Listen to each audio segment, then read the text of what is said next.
টানা বৃষ্টিপাত ও উজান থেকে আসা পাহাড়ি ঢলে সিলেট অঞ্চলে বন্যা পরিস্থিতির আরও অবনতি হয়েছে। পানিবন্দী 10 লাখ মানুষ পড়েছেন নানা সংকটে। সুনামগঞ্জে নদীর পানি কমলেও বন্যা পরিস্থিতির তেমন উন্নতি হয়নি। পানিবন্দী মানুষরা ইতিমধ্যে ছুটছেন আশ্রয় কেন্দ্রে। জেলার 6 লাখেরও বেশি মানুষ পানিবন্দী।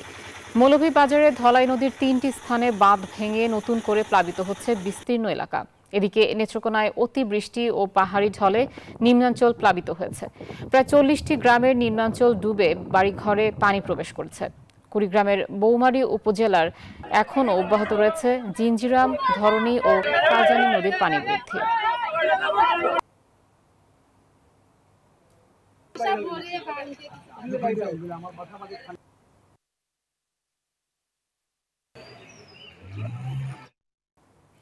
দর্শক, বন্যা পরিস্থিতির বিস্তারিত জানাতে সুনামগঞ্জ থেকে যুক্ত হচ্ছেন সহকর্মী শেখ বোরহান উদ্দিন। বোরহান, বন্যার সবশেষ খবর জানাবেন এবং স্থানীয় প্রশাসনের কার্যক্রম সম্পর্কে জানাবেন।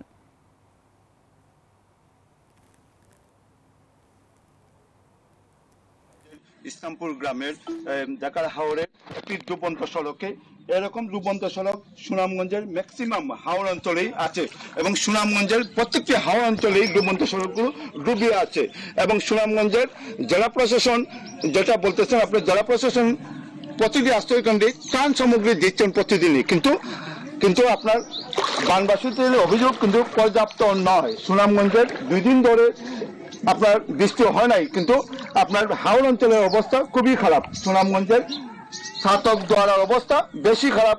পানি কমে গেল আপনার ছাতকের এবং দোয়ারা বাজার নির্মাঞ্চলের অবস্থা খুবই খারাপ। তেমনি আপনার সুনামগঞ্জের যে হাওড়ের অবস্থা, প্রতিটি মানুষ কিন্তু নৌকায় যাতায়াত করছেন এবং নৌকা যাতায়াতের ছাড়া কোনো বাহন নাই। সুনামগঞ্জের প্রত্যেকটি আপনার যেমন 6 থেকে 7টা উপজেলা আপনার যোগাযোগ বিচ্ছিন্ন রয়েছে। তার একটি কারণ ডুবন্ত সড়কগুলো পানিতে ডুবে গেছে। সুরমা নদীর পানি কমলেও আপনার কিন্তু হাওড় অঞ্চলের পানি বেড়ে গেছে এবং হাওড় অঞ্চলে আপনার প্রত্যেকটি নির্মাঞ্চল প্লাবিত আছে এবং ছাতকের কৈতক হসপিটালটি আপনার পানিতে ডুবে গেছে। এই ছিল আমার কাছে সর্বশেষ। আমি এখন যাচ্ছি মৌলভীবাজারের বন্যা পরিস্থিতি জানতে।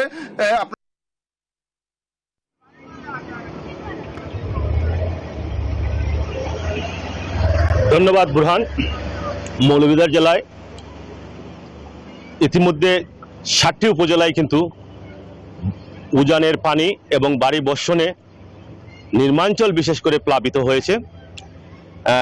আজকে যদিও মৌলভীবাজার জেলার বেশ কয়েকটি নদ নদীর পানি কিছুটা নিচে নামে আসলেও বিশেষ করে হাকালুকি হাওর, খাউয়াদিঘি হাগর, হাইল হাওর সহ অন্যান্য হাওরের মানুষগুলো আসলে এখনো পানিবন্দী। হাওরে উপচে পড়া পানিগুলা নিচ দিয়ে প্রবাহিত হচ্ছে না। সেই জন্য হাওর অঞ্চলের মানুষ, বিশেষ করে প্রত্যন্ত অঞ্চলে যারা আছে বসবাস করতেছে, তারা নানা সমস্যায় জর্জরিত আছে। তারা গৃহের মধ্যে বসবাস করতেছে, কেউ আবার আশ্রয় কেন্দ্রে গেছে। তো আশ্রয় কেন্দ্র এবং বিভিন্ন উপজেলা ঘুরে আমরা জানতে পারলাম যে জেলা প্রশাসক কর্তৃক 450 টন মেট্রিক টন চাল ইতিমধ্যে বরাদ্দ আসছে, এগুলা বরাদ্দ চলতেছে। কিন্তু পানিবন্দী মানুষের দুঃখ এবং অভিযোগ হলো এখনো আমরা প্রত্যন্ত অঞ্চলে, হাওড় অঞ্চলে বা প্রত্যন্ত গ্রাম অঞ্চলে যারা পানিবন্দী এখনো রয়েছেন, তারা কিন্তু এই খাদ্য সামগ্রী বা ত্রাণ সামগ্রী পাচ্ছেন না। এছাড়া পানি উন্নয়ন বোর্ড সাথে কথা বলে জানা গেছে মৌলভীবাজার নদ নদীর পানি কিছু কমলেও নিম্নাঞ্চল কিন্তু পুরোদমে প্লাবিত হওয়ার কারণে কিন্তু মানুষ এখনো দুর্ভোগ পোহাচ্ছে। মৌলভীবাজারের রাস্তাঘাট, 6টি উপজেলার রাস্তাঘাট, হাট বাজার, দোকানপাট, বাসাবাড়িতে পানি ওঠার কারণে মানুষ কিন্তু মারাত্মক এখনো চরম ভোগান্তিতে ভুগছেন। আমরা যে রাস্তায় দাঁড়িয়ে আছি, আমি মৌলভীবাজার শহরতলির পাশেই। সিরাজ, আপনাকে ধন্যবাদ।